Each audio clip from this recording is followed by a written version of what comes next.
Hello and welcome to Vault 33, a podcast for Amazon Prime's Fallout. We are your hosts, Andrew Sorsini, Dwayne D, and Tosin Andrew. We just watched the 5th episode of the second season of Fallout entitled The Wrangler. We assume you have as well. Total spoilers ahead. Let's dive into the after talk, but first, remember to follow us on Twitter and Blue Sky at Fallout Vault 33, add us on iTunes, Spotify, and all the other streaming services. Like us, leave us a review. That's how we get noticed. But the best thing, as always, you can do is spread the word, tell your friends. This episode is written by Owen Ellickson and directed by Liz Friedlander, who previously directed the episode called The Profligate. Dwayne, why don't you kick us off into the recap? Absolutely. All right, so we open up where we left off last episode. Lucy and the Ghoul are confronted by a huge Deathclaw that's ready to deal out destruction. Just then, they hear the roar of another Deathclaw over to the right of their position. Even with her restored body and her bag of weapons, the Ghoul tells them that they're no match for these monsters. The Ghoul sees his dog escape the arena through a small opening and creates a distraction with a grenade, giving him and Lucy just enough time to follow the dog out, despite not one, not two, but three Deathclaws chasing them. The Ghoul says that they need a rocket launcher to effectively deal with those beasts. Once they're past the Deathclaws, the Ghoul reveals that there's a special vault made for management. He believes that's where his wife and daughter are. He found a few of these managerial vaults over the years, but always empty and never in Las Vegas. Lucy's father is a clue to that vault. Lucy heads to a store for some addictol medicine that'll get rid of her addictions, while the Ghoul goes drinking. The Ghoul learns that the Deathclaws came to Vegas from a place called Quarry Junction. The bartender says it doesn't matter whether it's the New California Republic, the Legion, the robots, or anyone else. He doesn't like government control. The Ghoul asks to be left alone. He takes the whiskey bottle he bought, heads upstairs, where he broods in a hotel room. Lucy finds the store, Sonny's Sundries, and sees the sign for a Dictol with a line to the price. As she walks away, she notices the side entrance to Sonny's Sundries, marked employees only. Once she's inside, she sees the Dictol she needs in a case with a sign showing that the price has been marked up from 125 caps to 1,000 caps. Lucy's distracted by a power fist mechanism, a melee weapon we've seen across the Fallout game series. She takes the fisto and she shoves it in her bag in an attempt to shoplift it. Realizing that the person posing as the store's clerk had killed Sonny and shoved him in a trash can, Lucy attempts to leave, but he pulls a gun on her and she shoots him in self-defense. He falls backward and dies as the back of his skull is crushed against a rocket launcher tube on the floor. In a flashback, Cooper Howard remembers arriving in Vegas with Barb during a summit between Vault-Tec, Roboco, and other large U.S. companies. He calls to check in with Moldova over the phone, and she claims that Robert House will give his bomb arsenal to Vault-Tec if Vault-Tec gives him the secret to cold fusion, which means by killing House, he will save countless lives. At the gathering, the strange man with the mustache we've been calling House tells Cooper that he knows Cooper came to Vegas to kill him. House admits that he's been following Cooper for a long time, not because of his films, but because of his war record in Alaska.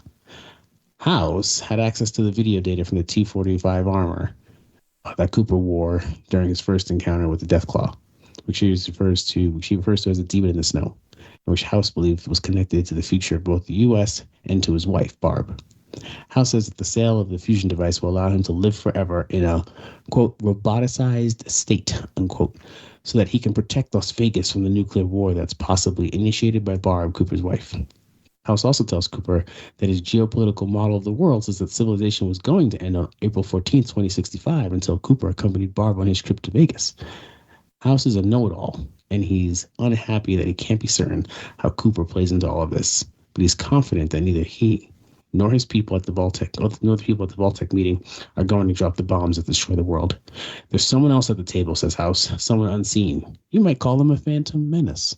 The person behind the Deathclaw demon in the snow. Cooper leaves House as House raves about the idea that Cooper's a killer. Cooper escapes up the elevators and drinks a lot of alcohol in order to get past the stress he's feeling. His wife finds him in a drunken stupor, and as she tends to him, he tells her that they need to talk. Meanwhile, some 50 miles from Vegas, we see our old friend, the snake oil salesman, walking along the road. This is the same guy who turned Thaddeus into a ghoul in order to save his life. He gets into Vegas and is conversing with a fully integrated Tektronic officer when he meets Hank, who's come to find him. Hank disables our favorite chicken molester with a pry bar, and when we next see Hank, he's driving a golf cart through the Vegas vault, past stasis pods with names marked for Bob and Janie, the names of Cooper's wife and daughter. Hank fits the mind-controlling computer on the neck of the snake oil salesman and offers him the chance to forget everything he knows. The snake oil salesman agrees, and Hank proceeds. The process seems to hurt the weird and depraved human, but he appears to survive it, whereas all others had their head explode. Meanwhile, Norman's team traverses the surface and arrive at a Vault-Tec facility. They enter the lobby and everyone's long dead, as if killed in an instant. There's fresh blood on the wall, though, and they're confronted by some older women who are using the elevator shafts to farm roaches. One of them is Ma June, and Norman speaks with Ma June, who tells him of her encounter with Lucy, which took place back in Season 1, Episode 2. If you recall back then, Lucy had just left Vault 33 and came across Ma June in her storefront, Ma June Sundries, in the town of Philly. When Lucy notices a lot of Vault-Tec items in Ma June's store and mentions Moldaver, Ma June kicked her out and tells her to go away.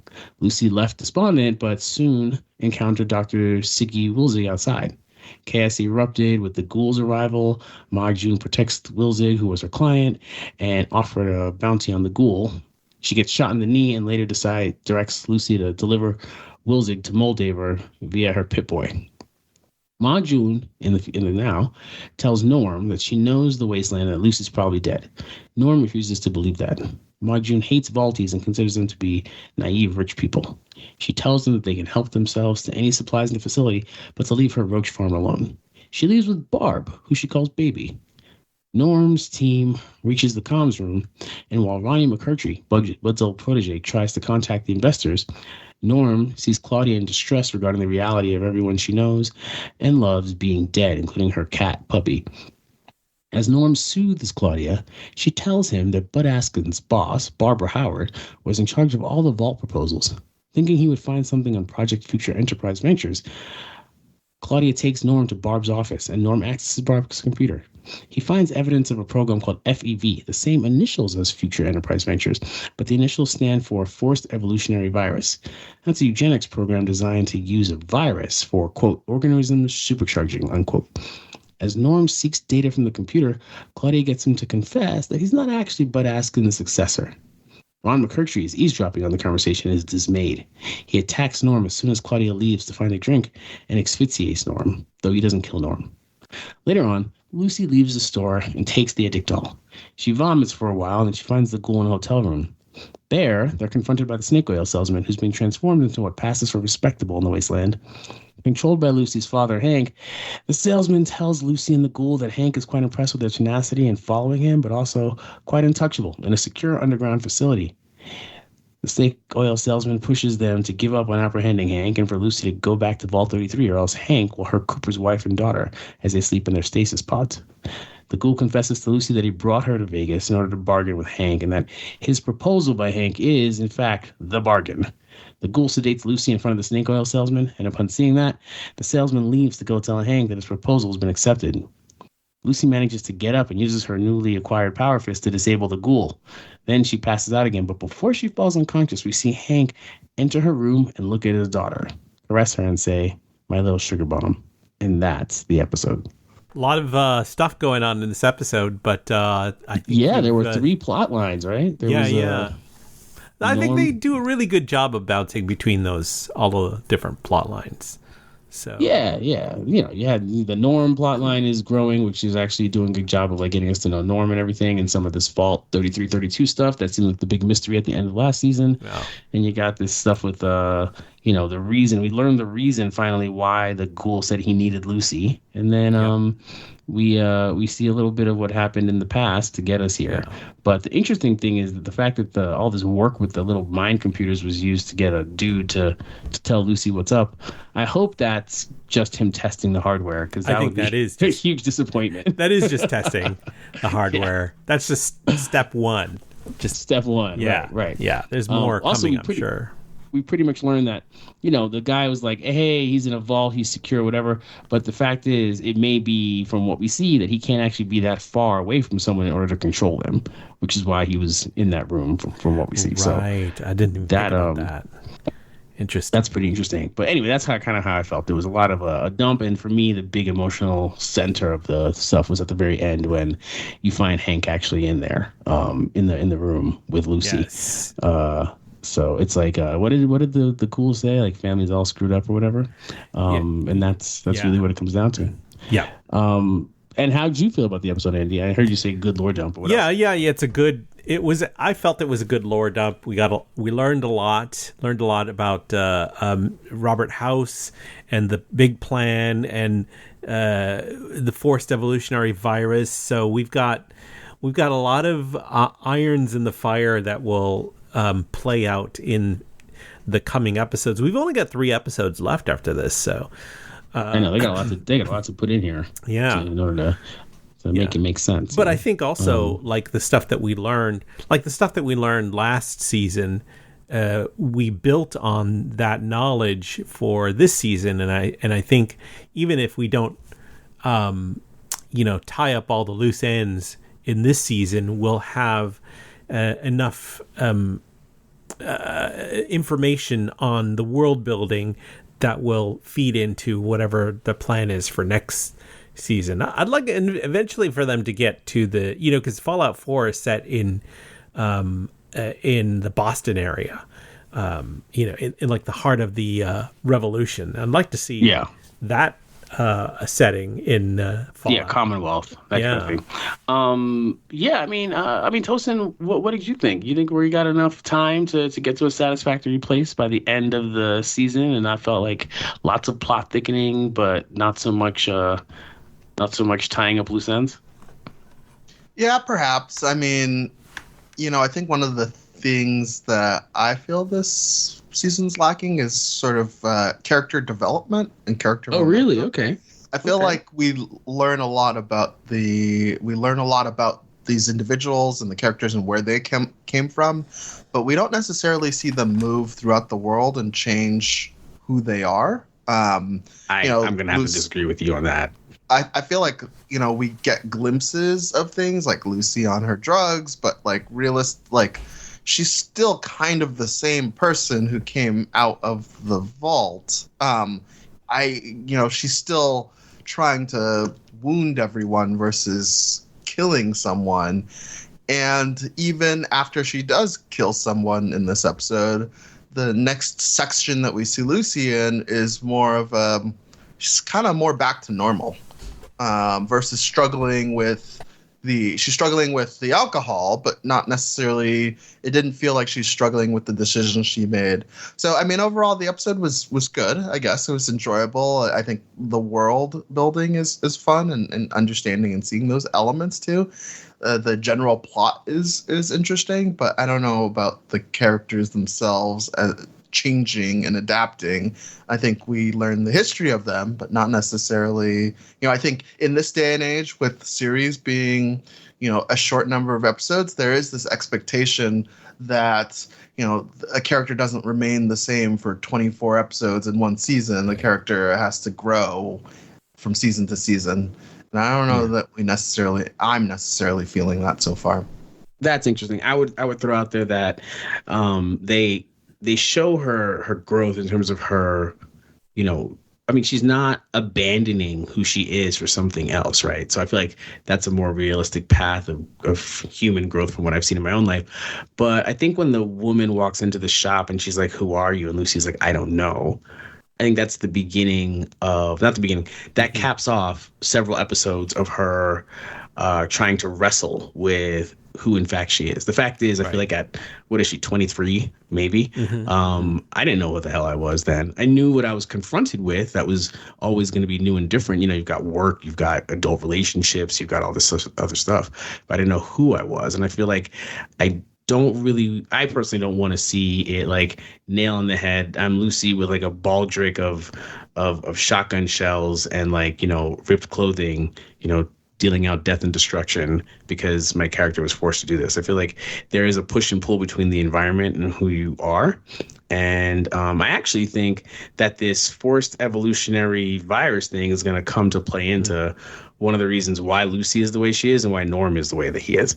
I feel like there's this idea bubbling in my head about there's a reason why, she could be shot by this crazy huge dart and then still get up and have strength enough to knock the ghoul down, or why Norm is bright enough to convince all these people of stuff. But I do feel as if the big deal here is that both she and Maximus are being confronted by the realities of adulthood as they move from the sort of adolescence into adulthood, and they are trying to remain true to who they're supposed to be, but adjusting for reality, right? And I feel like that's exactly what she did. She sees this guy pulling a gun. She literally tells him not to do it. She takes him down. He dies, but she's not fretting over it the way she would have in the past. She's like, oh, I guess he's dead. And I guess he killed the other guy, but I'm just take what I need, and I guess I'm gonna get out of here. And I feel like that's a very different Lucy than even the beginning of the season. That's just me. I'm going to jump on that and say that I feel like kind of echoing your sentiment, that I feel like they're and echoing a little bit of Tosin's sentiment in that, like, characters like Maximus and Lucy are definitely not changing who they are in their core beliefs, but I think that like their cornerstone, right? Like like in what's it called in Westworld? Westworld, exactly. Right. Their cornerstone is the same, but what they're confronted with is changing. Right. How they have to deal with it. Right, and I think they're evolving to, like Lucy is still the same person who seeks justice and equanimity, and Maximus is still, at his heart, a empathetic character, but they're also realizing how they are affected by the wasteland, and how that has to change their everyday actions. And I think even Cooper is confronting who, he's over the centuries, he's been hardened to this careless jerk. He's like a hardened, careless jerk. I was going to say pirate of some sort. Mercenary. Yeah, he's a Wild West trope, super hard guy. But I think Lucy is also changing that as well, changing that in him as well. And so here's the question, Tosin: how what do you think you would need to see? Like, what's the vision that you're not having fulfilled by the character development that has taken place on screen that we see? Like, where I think I do see growth on Cooper's side and distinction on Cooper's side. I think I just lacking that from Lucy. So what do you want to see from Lucy and maybe Maximus? It's hard for me to say or tell, but I just feel like give you what you want unless she tells what you want.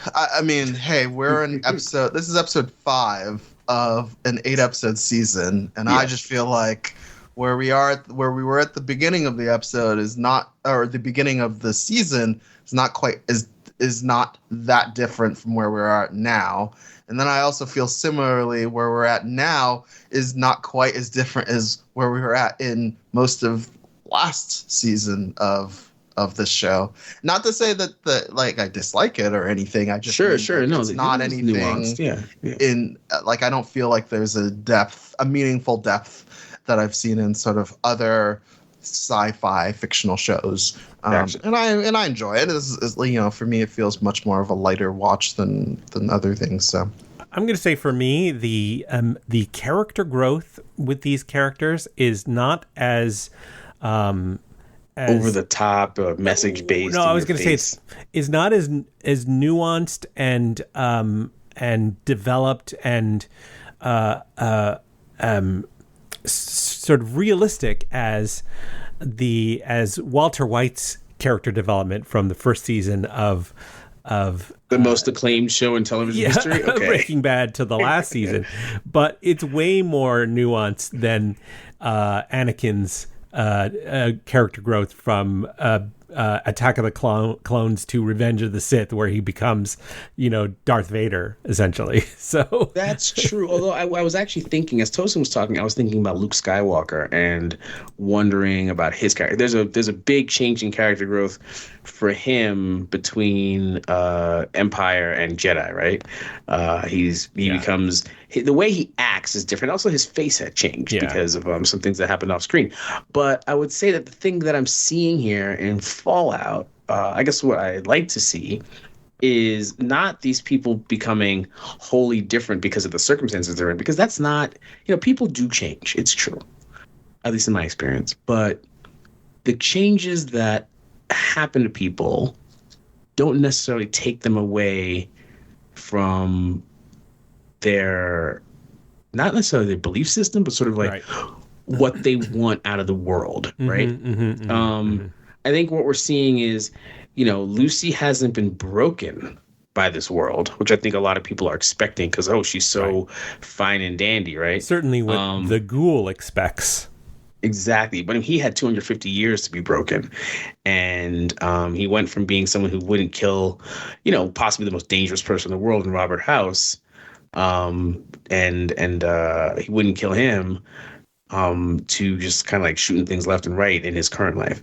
But I do feel like after Lucy sort of like rise from the cross or fall from the cross, whatever you want to call it, there is a resignation. She's obviously open to learning, whereas before she thought she knew everything. So she's like, what would it take to kill these guys? Like a rocket launcher, right? Before she'd be like, I wouldn't even think about killing them. I'd think about running away only. And the fact that the Ghoul, who usually takes things on, head on, is like, we got to get out of here, and like follows the dog is another change too. So I think that there's stuff going on, but we're maybe getting away from our normal format. Yeah. You want to get into the salient points? Let's talk about the salient points. Tosin, why don't you tell us about the Wrangler? Yeah, so I didn't really have too much about this, the title of the episode being The Wrangler, but we know that a large chunk of the show is set at the Atomic Wrangler Casino. And it's a casino that is in Fallout New Vegas. It's set out in one of the slum communities, in its later stages doubling as like a brothel. And also we'll see if anything of this happens, but it is a source of some of the chems in the game mode. So a lot of the craziness around that. So that's the Wrangler. Yeah. It's also interesting because a Wrangler is a person who gets something that's stray and brings it home. And that's pretty much where Cooper kind of like telegraphs that he's going to do with Lucy. Right. Based on what his deal with Hank, right. Get Lucy and bring her back, that kind of thing. And at the same time, you've got Norm, and Norm has managed to wrangle these like youths to help him get the information that he wants. But that jig is up, as we learned during this episode. Yeah. One thing that I found kind of, I wasn't sure how to understand it, but I was like, how are the Deathclaws kept out of the gate? Like, they slide that was a bit of bullshit. I had that same question. That was a bit of bullshit. Because the first time we see it, it walks through a door and it stands up and the doorway falls apart, right? And then the other one, his tail hits like a telephone pole or light pole or something, and the tail alone knocks the whole thing over. So the fact that they can slide through this little opening, and then when it comes to the door, it just like hits it and it's like, oh, I guess I give up. Yeah. This show is not about those details, right? It's kind of like it's like the absurd nature of it. Like, for instance, how can you be in a building that's 251 years old or so and like it's completely intact? It looks like the building got hurt, like, like when you watch, what's it called? The Last of Us. Everything is falling apart and it's only been 20 years. But in Fallout, they just don't care. They don't care. 250 years, so 10 times as long.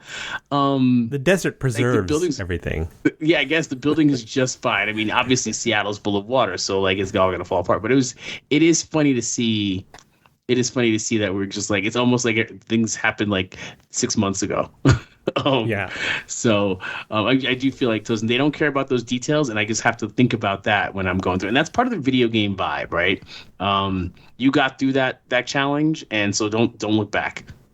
I didn't know how the Freesiders were able to live with those Deathclaws like right outside the door without constantly going manic with fear and like screaming and running. It's almost like they were the, what's it called, the gate, like literal gatekeepers, the Deathclaws. Like they're keeping out some of the riffraff. You got like a what's it called, those Elvis dudes, like those guys look like they can cause a lot of trouble. Kings. Right? They're like crazy ghouls. But the fact that the Deathclaws scare our ghoul, our main ghoul, means that if those guys made it through, they'd get ripped apart before they hit the other side, which is, I mean, it's obviously like an Old West vibe, what's going on in Vegas, but, it's kind of like a weird version of like, what's that show with the I'm talking about the old Western show that was on ABC, HBO. It's like a weird version of like, here's a main Deadwood. street. Deadwood, thank you. I was going to say Deathclaw. That doesn't make any sense. It's like a weird version of Deadwood. But the fact that it's like super duper civilized, with the exception of obviously like, what's his name, Sonny being shoved into a garbage can. But it's pretty civilized for what we've seen in the Wasteland. And it seems like those Deathclaws are doing a good job. Also, what's also interesting, this joke about like, I don't care who's in charge as long as they don't charge me taxes.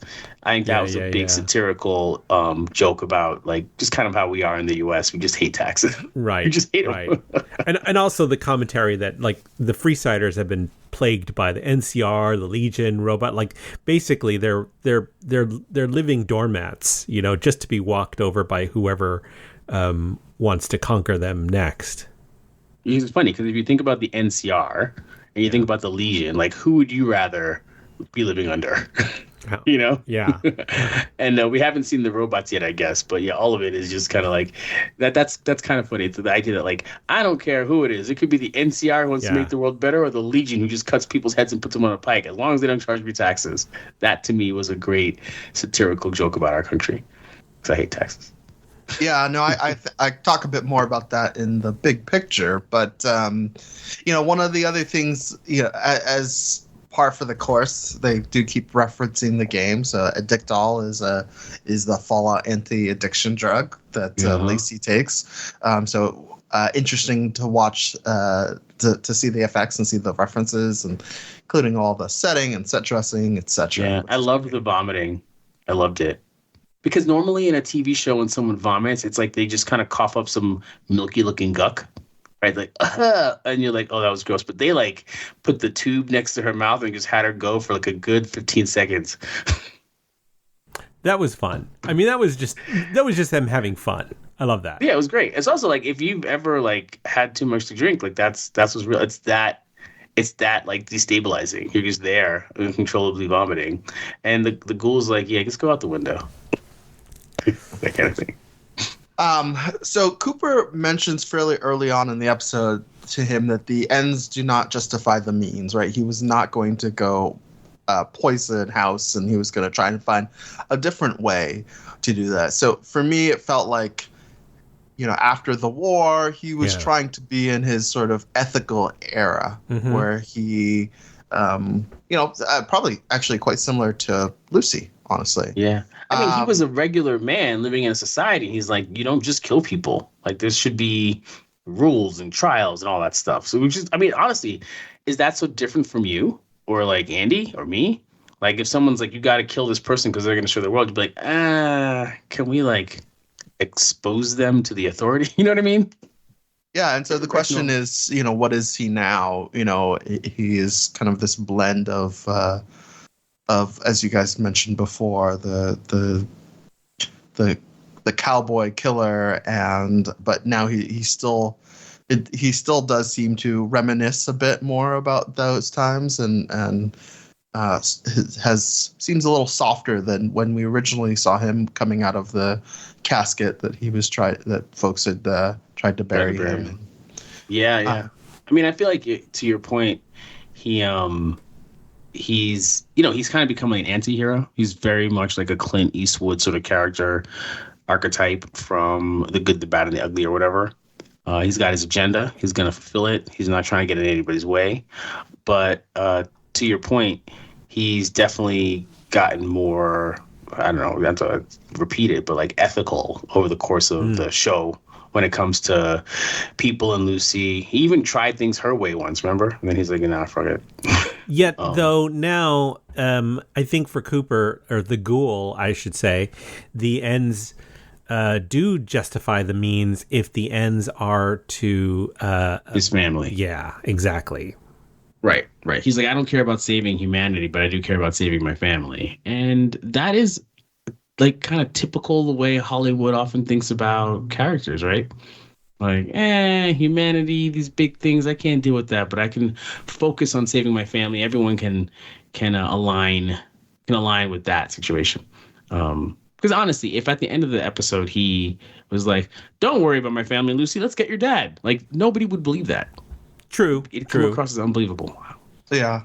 Speaking of believable, they throughout the episode, folks were wearing or holding various signs. So there was a sign that was shown. I think this might have been when Cooper is trying to enter the casino that says "Get money out of politics," and that's kind of this reminds me, how much the show tries to be kind of reflective of current affairs, current culture, current state of time, and the struggles that quite a lot of people have with the way politics are perceived these days, are these days. Yeah, I mean, on some level, they're building on the episode we recently saw where the Congresswoman is like, I'm the only one who doesn't take money from corporations, which is why you've never heard of me. So when we first saw that, I mean, I remember saying that she was instantly forgettable, right? She said the line, and then they moved on. And I feel like what they were doing was putting that foundation in there. And over the course of these next episodes, it's going to become very clear that this is actually a theme of how the world went down, right? And so it wasn't just that it went down because the corporations were doing whatever. People were actively trying to resist, but they were powerless to actually affect that change. And so by seeing the one Congresswoman, by seeing these signs, by seeing that person arrested as Cooper goes through his drunken brawl, we're beginning to see that the world building this is the kind of stuff we liked when we saw, both Westworld and American Gods. The stuff that wasn't in the original story, but the stuff that was built on to make it feel more real. And I feel like that's kind of what we're seeing. So that was a really good observation, Tosin. Thanks. Yeah, I think the only problem with that is that at least American politics is moving so quickly that it's hard to make your media reflect on that, because the stuff that it already was that it's reflective of has already changed and evolved over the course of the last few months of since the production of this episode to now. Sure. But I think one of the really consistent things is that there is a big debate, and I don't know actually how big it is in this country because it seems to have already been solved by that Citizens United case that like corporate money in politics is part of the game, that kind of thing. Right. There was a moment consistent in 2008 or whatever when people were like, oh, I won't take money from PACs or whatever, but that's like over. So it's just a question of like how people deal with it. And so seeing how the characters deal with it is an interesting way to have to rethink about how we're dealing with it here. Something else that I found interesting and was trying to think through is why was the skin oil salesman able to snake oil guy? Snake oil. Yeah. Why was he able to actually successfully be infused with the controller? And one of the things that I noticed is his enthusiasm for just going ahead and being a subject, his sort of lack of kind of caring on who he is and his well-being, and maybe there's something around that made him an ideal candidate. I think he's depraved. He's a chicken molester and like a animal fucker. Like he's and the fact that he was straight up like, oh yeah, I totally. Like he's depraved. Like there's nothing in his brain that's gonna, like you said, there's nothing to resist. He's like, yeah, whatever, man. I'm just trying to feel something. Well, I mean, more than that. Like, first of all, he's tenacious. So I think his tenacity. He's like a roach. He's like the roaches that survive the apocalypse. He somehow survives in spite even though of they attacked him. Yes, but also how random was that? but walking, they attacked him. He's fine. and he survived. But also, I think part of it is that, and we saw in that interview with Lucy's dad, Hank McLean, that he tells him this is going to erase everything you've ever remembered, all of your memories. And he was like, yes, please. Yes. He like, he's like, I mean, when we meet him, he has a rifle in his mouth, right? Right. That's right. Right. So when we meet him, he's got a rifle in his mouth. And at first I thought he was a ghoul when we met him, but he doesn't have any of the telltale signs of a ghoul. Yeah. His nose is intact. His face isn't like all like leathery and all that stuff. So he's a person, and he turned Thaddeus into a ghoul, but he's totally like, just like unhinged. And I think that's exactly like right, Tosin. There's like no there. So he's like, I have nothing to lose. Go for it. Totally. It is weird. He's not feral. He doesn't. I guess he's a feral human. Feral human.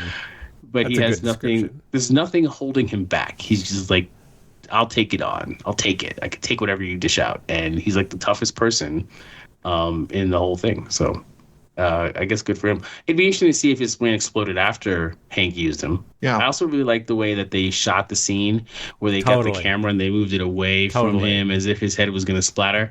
And then they moved it back. That was great. I think this episode subversion of our expectation. Exactly. In the best way. But were you guys actually expecting his head to explode? I wasn't expecting it to explode at first. But when the camera started moving away and the telltale sign, then I was like, oh, okay. But it wasn't even that I was like, it's going to explode. I was forced to ask if it would happen, because he is like, everyone that he's worked on so far was a person from like 2060 whatever when the world exploded. And so this guy has been exposed to radiation. He's depraved. He's fucking chickens. He's doing all this stuff, right? So I feel like we all thought that he could handle it, but when the camera moves away, then we had to ask ourselves if we could handle it. Well, but it's also a repetition of a repeat. It's a beat that they repeated. They Pavlovian us. Yeah, Pavloved us totally. into thinking that it was going to happen. But even when they Pavloved us, when the camera was away, it's because they Pavloved us that you're left thinking, are we going to see his head explode? Because you're not sure it's going to happen, but you have to wonder if it's going to happen. And I think that's what made it so entertaining. I guess. I mean, I understand the editing beat. Like, I'm all fine for that. But I had absolutely no expectation that was going to happen, because it was just like the characters, the usage of the character for the extent that they placed him in the episode. Mm-hmm. Like, that's true. It just made bringing him back. It was kind of like, wow, bringing him back, having this whole aspect of him. Yeah, it was just like, I was like, okay, well, cool, you're panning the camera, but I'm not expecting anything. So like, I didn't really think twice about it. But okay. Can we talk about how this episode messed with us a little bit? So there was that, right? The panning of the camera. Mm-hmm. There was also like, did you guys notice when Ma June, the woman who was like with the cockroach farm, she's like, her friend, or maybe girlfriend, right? She called her babe, who knows, is Barb. Is it me, or like every name in a television show for every character is very thoughtfully chosen, right? Oh, interesting. So the fact that they would have this woman of African descent who's ancient called Barb, and then show us Barb's casket, or her stasis pod rather, without showing her face, you have to then ask, is this Barb? Did Barb, like, is she not in there? Did she just, like, end up coming out early and, like, aging? Like, it's highly unlikely that Barb is Cooper's Barb. But they made you ask. And then the whole thing with, I mean, Andy, you were going to mention it, the whole thing with, like, the dude who looks like the dude. Oh, House. We'll get to that later, because that's coming in. But they're just messing with us. This episode, they were messing with us. Real. Yeah. So another thing that I had here as a salient point was Lucy being in her thieving era. You love this era term, dude. I love it. I know she's no It's a big longer K-pop thing. no longer he gets it from Taylor goody Swift. two shoes.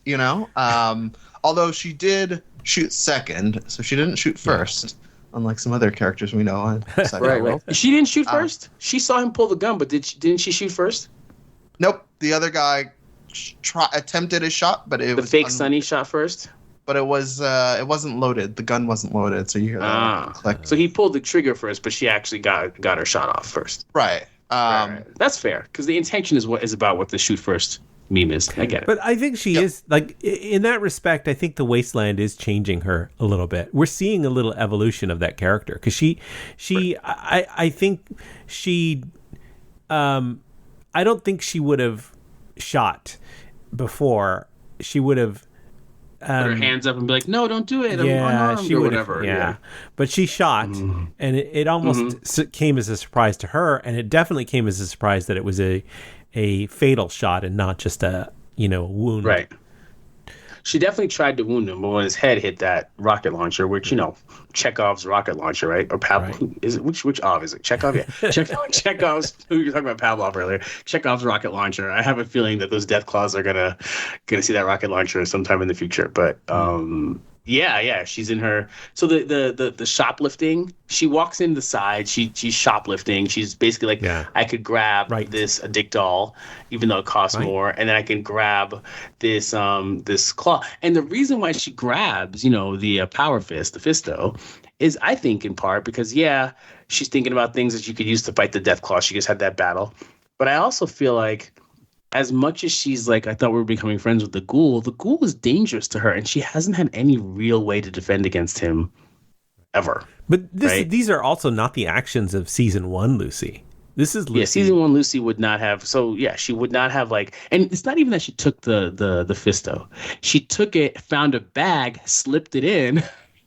She was straight up shoplifting. Intentionally shoplifting. She was like, I'm going to get this out of here. And I'm going to just front like, oh, yeah, what's going on? And it's only when she realizes how dangerous the dude is because he's basically wearing the clothes of Sunny after stuffing naked Sunny into a garbage bin. That means he's both dangerous and relatively unhinged because he's not trying to hide Sunny, right? He just put him in a garbage bin. He didn't even put a top on top of it. So I think she's like, it's like Arnold Schwarzenegger in the second Terminator movie. I'm a learning computer. Yeah, I mean, she blames the drugs, but we'll see if that's really the case. Right. So the drugs don't change you. The drugs just show you who you really are, right? Yeah. That's like with all alternate mind consciousness stuff, you just kind of see who you are. So another interesting thing for me in this episode was, we see Cooper when he meets the real Mr. House for the first time. He just wants to stay near the elevator, stay on the balcony, right? And the way I sort of read it, it was that he really wanted to stay sort of at an elevated plane from Mr. Elevated House. position? Mm-hmm. Yeah, to also kind of sort of like, I'm just going to say, city on the hill. I choose to not try to sink to your level.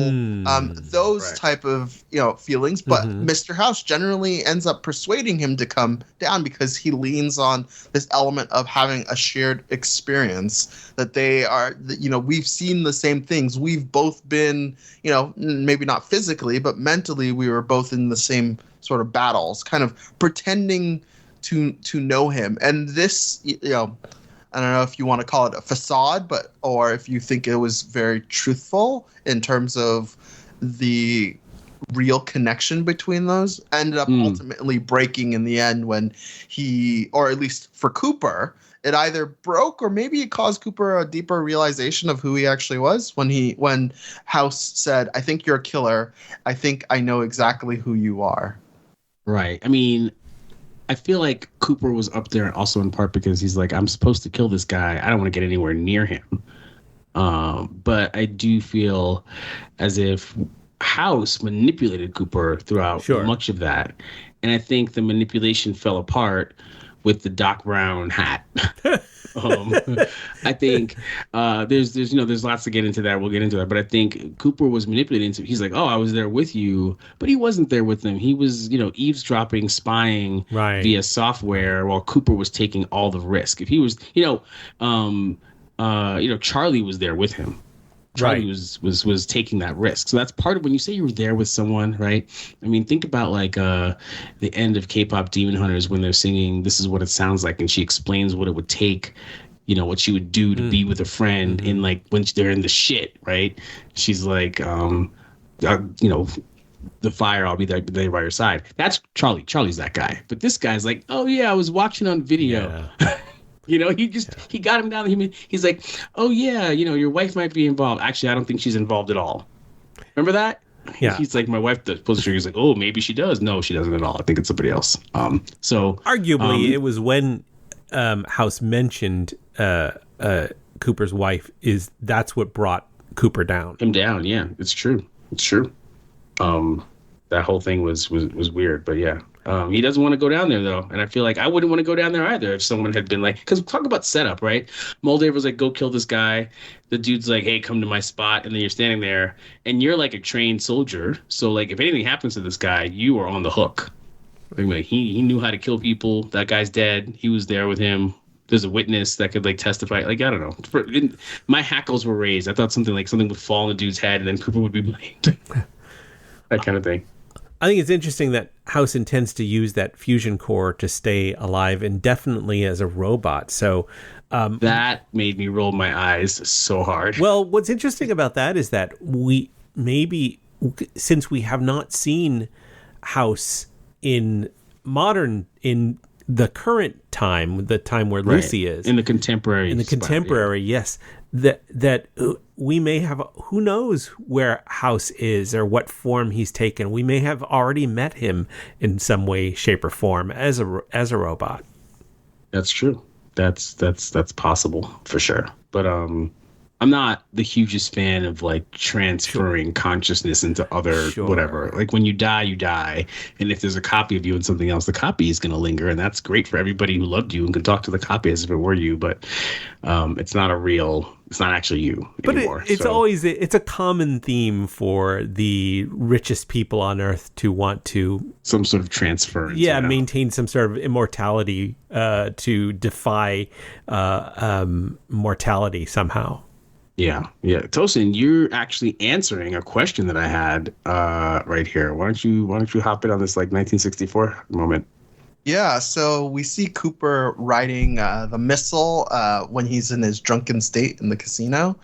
And that is similar to a 1964 film, Dr. Strangelove, or How I Learned to Stop Worrying and Love the Bomb. That movie is incredible. And if you haven't seen it, then you definitely need to check it out because it's indeed. It's effectively the idea that the world's going to end. Everybody knows it can end. Everyone can prevent it, but they don't. And that's how we end up with the destroyed world. Which is kind of what this show is all set up around. Right. And like Fallout, it's a dark comedy. Yeah, I love that observation because I saw that and I wrote to myself. The first thing I was like, "What does riding the missile mean?" And this is it, Tosin. You did it. Mm-hmm. Mm-hmm. All right, it's time to get into the big picture, which is our examination of the broader themes of this episode as it relates to the season and the series as a whole. And we finally have a definitive answer about the two Robert Houses, with actually one definitive Robert House and the other one was apparently like a body double, like a, I was getting Tony Stark. Oh, not Tony Stark. Tony Stark's dad, Howard Stark. It felt like Howard Stark. It felt like Howard Stark in Agent Carter versus Howard Stark in the MCU movies proper. Right. I was getting sort of like decoy Saddam from that. Yeah. I was like, and the worst part was, I was like, is it just me or are they different? Or did they just, because it's a TV show. Sometimes they change the actor. Like the actor they shot in those scenes back in the day for the flashbacks, they decide to change that actor. Right. And you're like, okay. Right. So I just didn't know if it was like a production thing or whatever. But today this week, they effectively like made it clear they were messing with us. Gotcha. Yes. Well, I think, and we'll get into it later, but I think it was a production thing. But if you want to imagine a narrative reason for it, then I think maybe like Howard Hughes, if House is sort of like an analog for Howard Hughes became this germophobic recluse towards the end of his life, and he never showed up anywhere. So like if you were someone as famous as Howard Hughes, but you didn't want to be a public figure, then of course you would just hire somebody to represent you in public appearances. Right. And also he's relatively paranoid. He said, I know you're here to kill me. Because of his model. So like, I don't know if Tosin, you remember the Stormlight Archive, but like King Elhokar constantly worried that people were going to try to kill him. That kind of keeps you from going to places, right? So King Elhokar, yes. That's geek at a different level, Andy. I'm laughing because I don't know. You'll read it, Andy. I mean, if you haven't read the Stormlight Archive, it is the series of our time. You should be excited to read something that wasn't written 80 years ago. That is definitely worth it. I'll take your word for it. So I believe it. Check it out. I mean, Tosin told me about it years ago, and I was like, oh, I'm going to hang back. And then I started reading it. I was like, what was I waiting for? What the hell was wrong with me? And that's how Tosin should feel about K-pop Demon Hunters. That's all I'm going to say about that. Dwayne, why don't you tell us your thoughts, your theories on Robert House? All right, so Robert House is a good mashup of a whole bunch of archetypes in science fiction. Obviously, there's the Elhokar thing that I just mentioned. That's more fantasy. But his quote, I'm a mathematician, a roboticist, and a casino owner, it fell in me as a comic. It's just absurd, right? And the whole casino owner part. But the mathematician... that is using fancy models, right, or mathematical paradigms based on global political, socioeconomic conditions in an effort to predict future events. That is Harry Seldon from the Foundation. Indeed. Like, that is totally Harry Seldon. And I'm not even talking about Foundation, the TV show, even though the psychohistory is played around with that pretty well. But if you read the original Foundation novel, the reason Foundation came into existence was because the Empire was so upset at the predictive model of how people would behave and how like politics is going to change and how the Empire is going to fall. And that is literally what he's doing. He's like saying, I'm predicting that the American Empire will fall, and I've figured out the date, and it's because I have this special kind of math. And it was brilliant to read that they were just kind of using this Asimov model on this guy. And then another Asimov piece is the fact that he says, I'm a roboticist. Asimov coined the term robot, right? So if you haven't read his robot saga, check that out. But this guy is definitely pushing this kind of like giant, like brilliant Asimov situation. But then the casino owner is where you're like, what?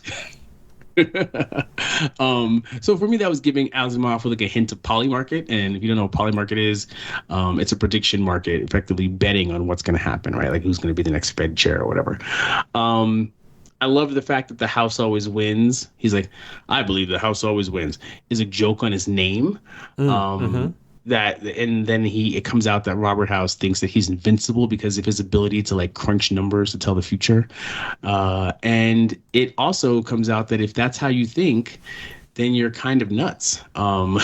Which was where we're ending up with this Howard Hughes situation, right? Right. It also made me think when he's sitting there talking about how there's someone else who's pulling the strings. And I think at that moment, it's revealed that he doesn't have all the control that we thought he had. So far we've been looking at Robert House as a villain through the eyes of Cooper's understanding, right? Cooper's like the newsreels, everything. It's kind of like how Cooper's been seeing it. It's Cooper's perspective. But once we finally meet Robert House, that kind of all falls apart because he's like, there's some Phantom Menace out there that's actually pulling the strings. And he becomes kind of like a Snoke character, not to go overboard in the Star Wars. Like this character that's looks like he's in charge, but isn't actually in charge. And we know he's not actually in charge because he doesn't know. He thinks he knows everything. Right. And yet he's unable to tell kind of what happens. And I think that's part of where Cooper's drunken situation comes from when he kind of like goes off the rails and has his binge, his drinking binge, because he's like, I thought that guy was the guy I had to kill. I'm supposed to kill him, but he doesn't know, which means Moldaver doesn't know, which means none of us know, and I can't handle that, and so he like does all this drinking. I was wondering about that. Yeah. I was wondering. Well, I also think that part of that drinking, right, is also being exposed for what he really was, right, where he gets called a killer, and you realize that maybe that is, in fact, what his inner nature actually is. But I also so he's confronting that. Yeah, he's confronting whether he doesn't. I don't think. Things. Yeah, exactly. So I 100% agree with you, Tosin. I don't think Cooper considers himself a killer, but there is an obvious argument to be made that he is a killer. And so when this really wealthy, really powerful man says that you're here to kill me and you're a killer, he has to look at himself and he's unhappy with himself, so he's doing the drinking. But then on top of that, he doesn't like nobody knows anything, but the person that might know something is his wife, and he hasn't gone to her at all. He's eavesdropped on her. He accused the destruction of the planet on her to this lunatic wealthy man, and I think that's why when he opens his eyes and he looks into hers, he says, we have to talk, because he's been going through all this stress without, confiding in his best friend, his wife. Yeah, and I also do think that House himself is also, he tries to play off as like the inventor or investor or trader, but he also is a killer as well too, right? Totally. I mean, you don't make robots like that and not be a killer. We saw him distinctively tell a guy to kill his friends, right? Fairly early on in a previous episode. So, yeah, something not to forget there, right? For him, the ends justify the means as well. Exactly. And I mean, I don't know who else in the storyline could have begun. I mean, like he makes it pretty clear. Hank makes it pretty clear that the machine that's on the back of the snake oil salesman's head was created by, it was the original idea, concept, design is a house, like robo whatever concept, right? It's not Vault-Tec, which is why he's like reaching out to House when he like ends up in the New Vegas vault or whatever. So yeah, but yeah, it's a good thing. Another thing that really stuck out to me was the idea that House said with confidence, and you almost believe him here, is like Vault-Tec is a collision of bureaucrats, right? Which explains the meeting that he overheard and that Cooper overheard, where they couldn't come to a conclusion. It also explains that moment where Cooper's at like the holiday party or whatever, and the one dude's like, oh, I designed this armor, and there's like, that armor sucks. And he's like, yeah, but it's fine. Like, I just had to get it out of the door, that kind of thing. It's like, there isn't a totally true vision for what needs to happen, right? Now you have people like Hank who are actually, I think they have more vision than the aggregate group, because Hank is like, I got to destroy the new California Republic. I got to consolidate power. I got to do all this stuff. He's a very focused individual. That's part and parcel with being a main character. But when it comes to sort of like the system that Hank was in, a lot of people grasping at straws to get one up over the next person in this like corporate hierarchy thing. But it wasn't like it was like a cogent, focused like effort, like a military or something, right? With like a general. Somebody else who we have not yet met has the big picture vision. Yes, exactly. I mean, if House is right, it's somebody else that we haven't met. It could be that the world ended because of chaos, right? Because I mean, how many times have you heard about how we almost had nuclear Armageddon, but for the fact that the people in charge decided to have hope that the other people on the other side didn't do, we thought that we had an alarm in NORAD. We thought that the button had been pushed and that the bombs were coming. And then we realized that there was a bug. So we didn't launch we didn't know it, but we didn't launch our bombs because we were worried. And then we realized it was a bug and they hadn't launched their bombs, like all that kind of shit. So who knows if that kind of situation goes backwards, you can end up with the nuclear Armageddon too. So, it's just very unclear. And that's kind of the nice thing. You don't watch this show knowing what's going to happen, which is actually my biggest pet peeve when I watch shows, like knowing what's going to happen. Now, Tosin knew what was going to happen with the head exploding, and kudos to you on that. But I think for the most part, yeah. So when House sits there and says, I'm not the House, what if someone else is? That is, I mean, to Andy, your point about the Doc Brown helmet. Right. I think that was the perfect time in that scene to have him wearing that helmet, because it really does undercut any legitimacy that he might have had up until that point. I think they were just putting from a production side, they were putting a pin on that note. Oh, he's not the guy. House isn't the guy. Exactly. And also, like, in today's world, we have, these companies like Neuralink or whatever that promise that they're going to fuse human and machine. And when you see things like that on someone's head, right, you don't take it seriously, right? Exactly. So I feel like that's part of it. I think it was interesting that Vault-Tec owes a large part of its financial success to Cooper's ad campaign. And to that extent, that has to give past Cooper a huge sense of regret, stress, and stress. Yeah, anxiety at the. You are the one. You're looking at a future that you're not going to like, and you are responsible for, in a large part, responsible in making that happen because of the success of your ad campaign. Yeah, it's a lot like remember years ago during Super Bowl ads, you had people like Matt Damon pushing Bitcoin. Oh, right. Crypto, right? Pushing crypto exchanges. And some of those exchanges that various celebrities endorsed fell apart. Like they were fraudulent, they were whatever. And so there is a shame in sort of hawking something that can hurt people. And so that might also be part of why Cooper was like, I will drink every bit of alcohol. I will. And I'm riding this nuclear missile bomb warhead thing because that's what I did. Like I'm the one riding the bomb down because I'm the one whose face was on the ledger when it came to like, selling this vision that everyone's like putting money in the stock market. Totally. One of the big picture elements that I saw in this episode was this, what I'll call selfish nature. Dwayne, you mentioned it a little bit, but we talked about how the bartender, who's named Shotgun Jeff, and also a reference to Fallout. But he talks about sort of the merry-go-round of organizations and people trying to take control, but his only concern is survival and his finances. So he says, as long as they don't come round and charge me taxes, I don't give a fuck. And we also see it again with people just stopping to watch the congresswoman who got tossed down the stairs, but only Cooper coming in to help.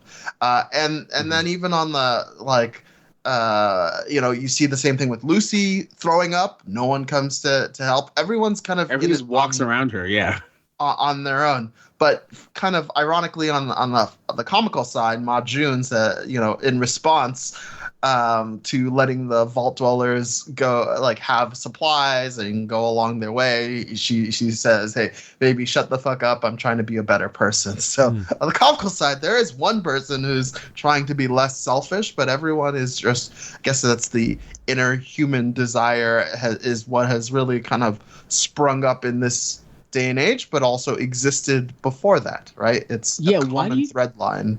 On the Ma June side, why do you think she really wanted, like, is it her interaction with Lucy all that time ago, or like her conversation with Norman? I feel like her conversation with Norman when he's like, I have faith that Lucy's around, and she might feel sorry for him, let him take whatever they want. Those vaulties, they don't have a chance out here.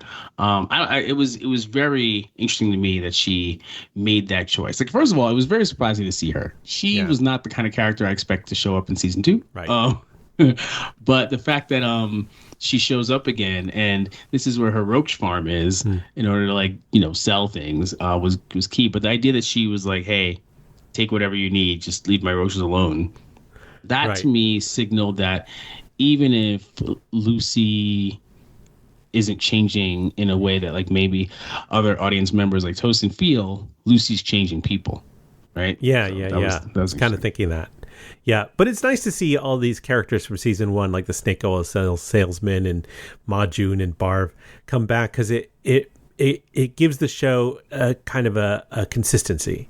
It makes you feel like it's also pretty comical, right? Because if they end up in like the Commonwealth and in like Massachusetts later, and these characters show up, it's kind of like if you've seen Avatar: The Last Airbender, there's a guy who has cabbages, and he keeps on showing up no matter where the characters are, right? He's like, my cabbages, my cockroaches, whatever.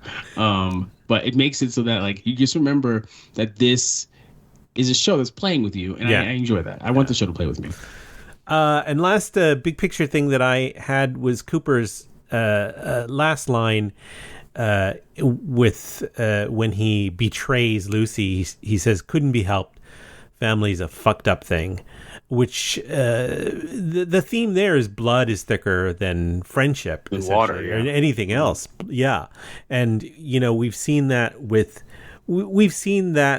Cooper and his sort of single-minded goal to reconnect with Barbara and Janie, and we see that in with Hank also, like protecting Lucy remotely through like all sorts of means, and also we see that Norm has also a single goal to reconnect with Lucy and bring her back, or at least connect with her. So we see that and these... Is that Norm's goal? I feel like Norm's goal is currently to figure out what the hell this what was going on with Bolts 31 and 32. Like, how did he get there? Yeah, but I feel like he also is on Lucy's trail. So he's following Lucy. Yeah. I guess so. I mean, he's still in California, right? Yeah. He's got a ways to go. Yeah. But I think he's behind. I think what we're seeing here is that family is, that blood is thicker than any other situation, any other consequence. Which is interesting because I feel like a lot of these shows end up focusing on found family, right? It's true. Which is a real thing in the real world. I think that people, especially in cities, especially in places where people like have to move out of their homes, or they go travel the way Lucy's in Vegas now, that found family is a thing. And I feel like Lucy had given up on her own father. She wanted to bring him to justice, or so she said, if you take her at her word. And as much as she got the gauntlet, the fisto, in order to make sure she could like defend herself, like possibly against the ghoul, she considered him to be found family, which is partly why she shot him through the window, right? Because she's like feels totally betrayed by this person that she had just kind of been vulnerable with. Like, she was vulnerable with him to the point where she's vomiting. Oh, take a seat. And he like shoots her with a dart. Screw him. Right. So I do wonder, like, Cooper's all about blood is thicker than water, and Lucy's like, you're supposed to be on my side. Yeah, exactly. So that's a great conflict, and I think that's the kind of thing that makes a show very watchable. And this is the problem with Fallout, right? Like, not the problem. This is the thing with Fallout. It's like Tosin and even you are saying, it doesn't feel sort of as like deep, consequential, maybe not even prestige-y as some of the other things that like are in the spotlight right now. But I feel like the show is complicated. It feels like a Midsummer's Night Dream. It feels like those kind of like, not like those Shakespeare plays that are neither tragedies nor comedies, right? Like that Tempest kind of thing, like those problem plays. It doesn't fit the mold. And so because of that, people don't know how to totally approach it. But I got to say, for me at least, I'm entertained. I want to know what happens. Sure. I want to see what happens with these characters. And Tosin, obviously, you say it's entertaining. You're not saying it's not entertaining. It's great. But I really feel it's as if I don't know where it's going, and and even though I've played the game, I don't know where it's going, because the game is the backdrop. It's the universe. It's the backdrop. But the character story, it's not like in The Last of Us where we're following the character story, which is the same character story in the game. They pulled these characters out of their tuchuses, and so we're going to be learning about how they're dealing with being in the thing, at the same time getting the backstory of how Fallout's setting ends up, how the world building happens. So I feel like they've got the ability to really keep us on our toes without doing a super mystery box thing. Like, there are elements of mystery box in it for sure, right? The plot has thickened in many ways. We don't know what the end game is. But I do think that they're paying off on certain things. Specifically how we got here, specifically, what Hank is doing, and where now we actually know where Lucy and June, I mean, not Lucy, Barb and Janie are. So it's not like everything is constantly like we're almost there, we're not going to learn it. We do learn what's happening, but we also are just left on our toes, leaning forward to see what's going to happen next. And I do think that's pretty remarkable for a show that's so weird. It's a weird show. Yeah, love it. It's time to get into some unanswered questions. First question I have is, and I think we're probably going to get the answer to this in the next few episodes, could the Deathclaws be the end result of the FEV, the, what was it? It was forced evolutionary virus. Yeah, exactly. Like, could they actually be humans that have evolved into Deathclaws? And the thing is, that virus has been around for 250 something years because they were during the war, right? So that's a thing. But I think that the Deathclaw, it could be part of that, but so could Vault 32. So the virus could be making different people change into different things. So that's pretty interesting. I think if they run with that. Back in 2013, a guy named Adrian Tchaikovsky, a writer out of the UK, wrote a novel called Children of Time. If you haven't read it, consider checking it out. And it's about a forced evolutionary virus it was supposed to happen on primates, but it didn't. In fact, it happened on another species of animal, and it changed the history of humankind. And so I feel like the idea that this virus can do things to different people in different ways, like suppose you get exposed to radiation, it might turn you into a Deathclaw. But if you're living in a vault, it might make you, I mean, we saw Lucy's growing up montage, and she was like faster, stronger, better than everybody, right? You think that could be the result of the I'm FEV? speculating, Sure. But it could be the reason why she seems sort of like, homo superior, right? Like in, what's it called? Andromeda, that TV show. And it could be the reason why Norm was able to, puzzle out how he could get out of the vault by waking everybody up. Like, that is not a conclusion I would have come to, but it was pretty brilliant. Right. So yeah, I think, we're going to see where this virus goes. And I think I hope it's not like a weird panacea to everything that we're seeing. I don't think it will. But it would explain a few things, right? Like, you don't just get giant scorpions and giant cockroaches from radiation, but a virus helping along in 250 years, a virus helping along could do that. So, who knows? Who knows? I want to know where the inhabitants of all the other special vaults for management went. The Ghoul said that they were empty. The one in Seattle, the one, and these other places. So that where did they go? They didn't. They didn't all go migrate to Vegas. So they went somewhere. Something happened to them. It's also kind of like pyramids. They were broken into. They could be totally destroyed. Those people didn't survive, which is why you spread vaults out across the world. You have any unanswered questions? I mean, I mentioned one earlier. Like, I don't know what they were building with by 2065 because of what we're building with here in 2026. Right. But those buildings are tough. Yeah. Those buildings saying, like, I was raised in a building that was like built in like 1925, and like it's a constant maintenance error, headache. And so the idea that there's a building that's 251 years old and that they're just like walking around from floor to floor, raising cockroaches in the elevator shaft, I guess as a homeowner, that was surprising. And then what did riding the missile mean? I mean, Tosin answered that for me. So that was that kind of thing. But yeah, on to the technical aspects, I guess. Yeah, this is where we talk about some of the behind-the-scene elements that we enjoyed, like music, acting, visual effects. And I think I have a theory about the two Robert Houses.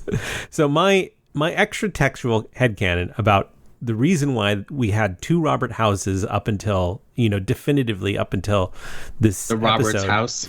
The Robert's house is Robert's that houses. I think that first actor was cast before the production had the opportunity to hire Justin Theroux, who is like as heavy hitter of a guest performer as you can get.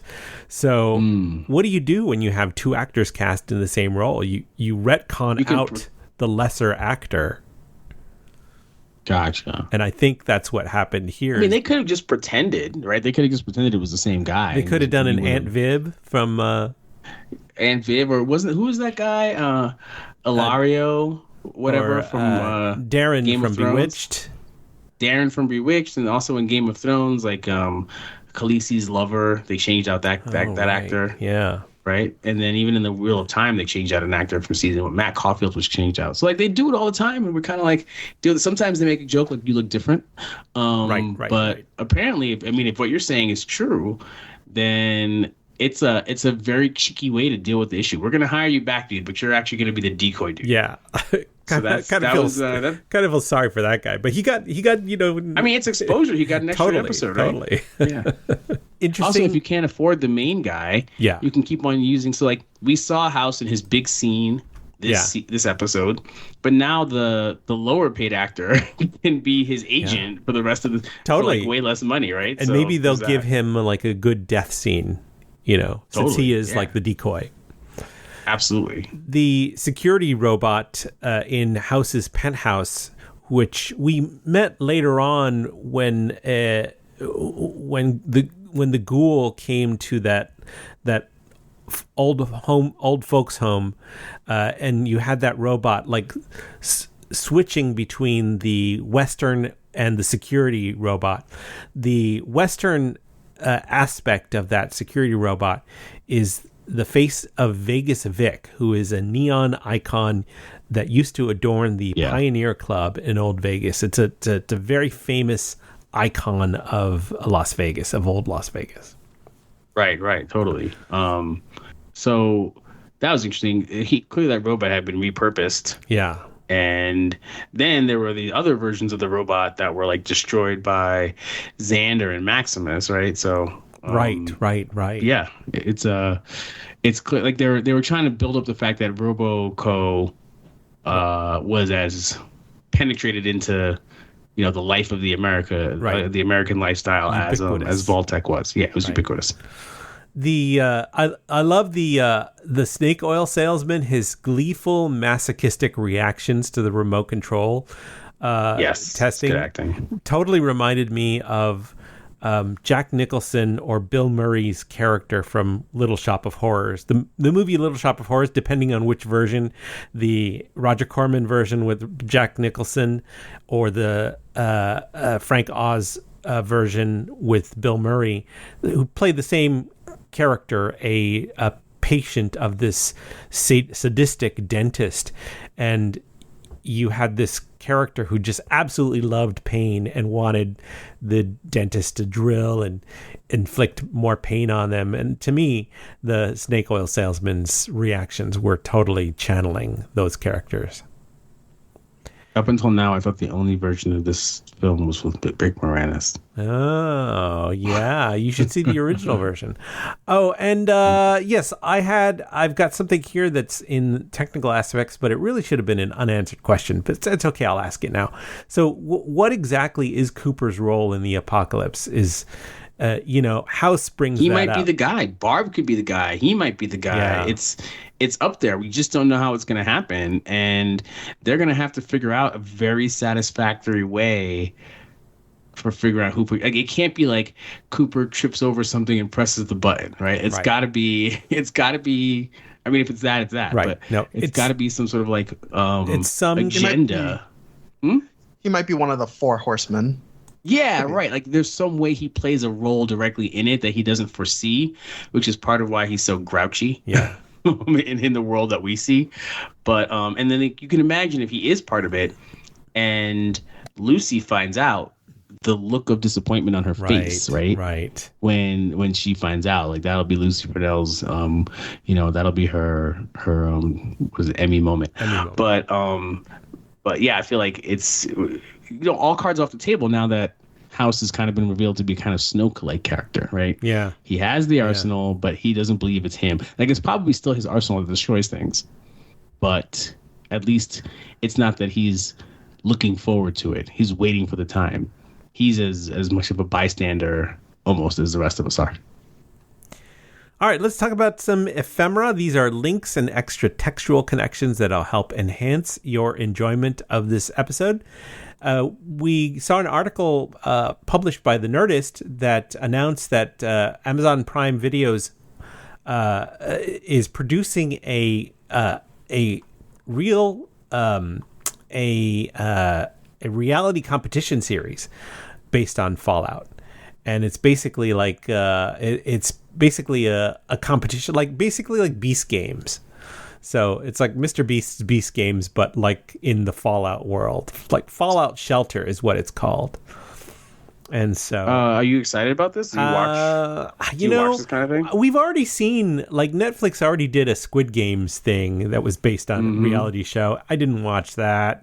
I'm not that interested in this kind of stuff, and reality TV really doesn't do it for me. Like, I want a narrative. Tell me a narrative. So, I don't think I'm probably not going to be watching this. But it's interesting that I think it feels like they're capitalizing on the success of Beast Games, but Beast Games is already on Amazon Prime, isn't it? I think it is.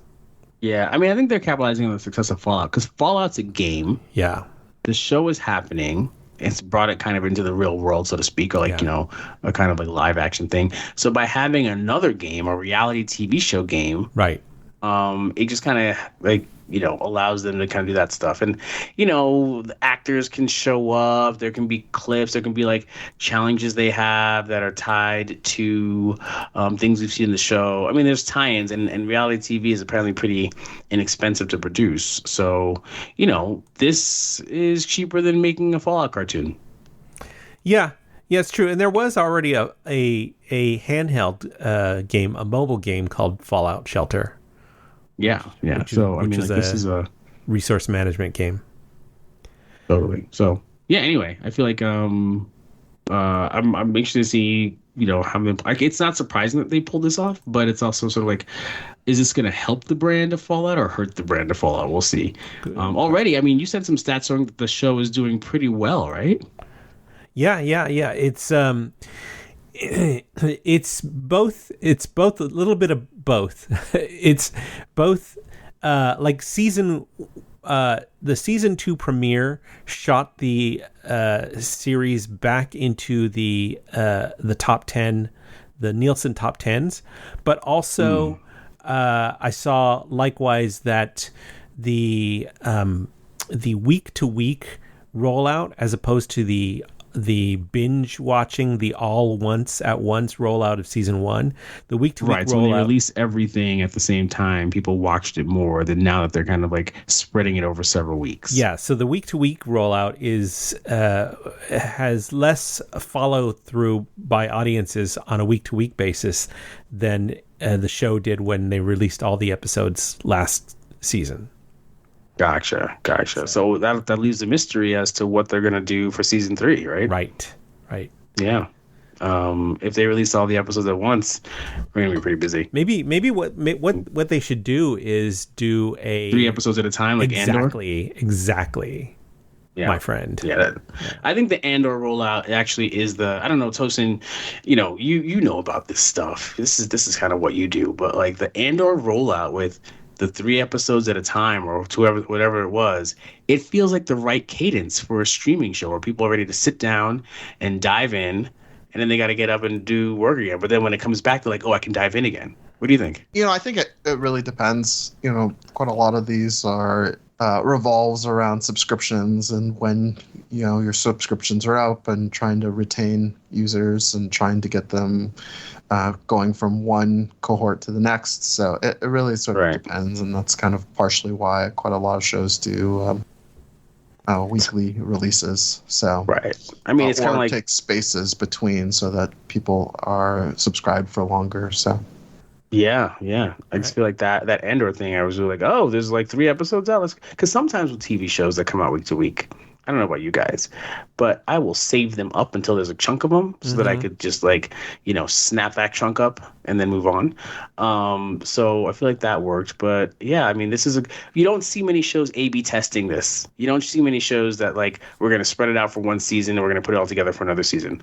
With Netflix, they, Stranger Things, they dropped the first couple seasons all at once, and I guess this last season they spread it out, right? But from season 1 to season 2 doing that's pretty rare. So this was a pretty good look. I wonder what the data is going to show them for what they're going to do next time, season 3. Good question. Before we go, why don't you guys give us a few more extra textual connections? Tosin? Yep, so we mentioned Dr. Strangelove or How I Learned to Stop Worrying and Love the Bomb. So that's a film that you can check out. What about yourself, Dwayne? A couple other pieces? Oh yeah, classic film. A couple more things. I mentioned Children of Time by Adrian Tchaikovsky.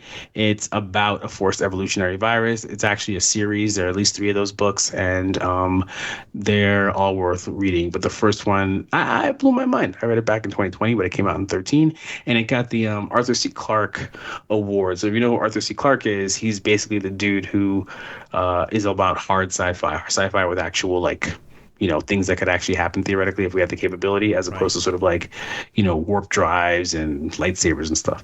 And then on the other side of things that can't happen at all, the Stormlight Archive. It's a fantasy novel by Brandon Sanderson. It's a fantastic series. I think it's 5 total books with a couple of novellas in between. There's actually images online of how to read the series properly within the timeline. It's one of those things, but it has this character named Elokar, who is just this very paranoid monarch. And should he be paranoid? Shouldn't he be paranoid? I don't know. But it's when I saw House in this, it totally reminded me of that. So 2 things to check out while you're waiting for the next episode of Fallout. And that is going to do it for this episode of Vault 33. I'm going to go around the table and I'm going to ask, I'll start with you, Dwayne. Where can people find your work on the internet when you're not talking about Fallout on Prime? You can find me on Blue Sky and Instagram. I'm Dwayne D. Tosin, what about you? You can find me at Blue Sky at Toast4321. What about yourself, Andy? I am on Blue Sky and Twitter and all the other socials at Mr. Babyman. That's my social media handle. And the handle for our show on Twitter and Blue Sky is Fallout Vault 33. We're on all the major podcast distribution networks. Join us next time when we cover the 6th episode of Fallout Season 2 entitled The Other Player. Hopefully we get to meet that other player. Until then, please tweet us, leave us a comment on iTunes. We'll see you then, and until next time, the vault is closed. All right, thanks, guys. Why don't you crawl out to the vault, out back to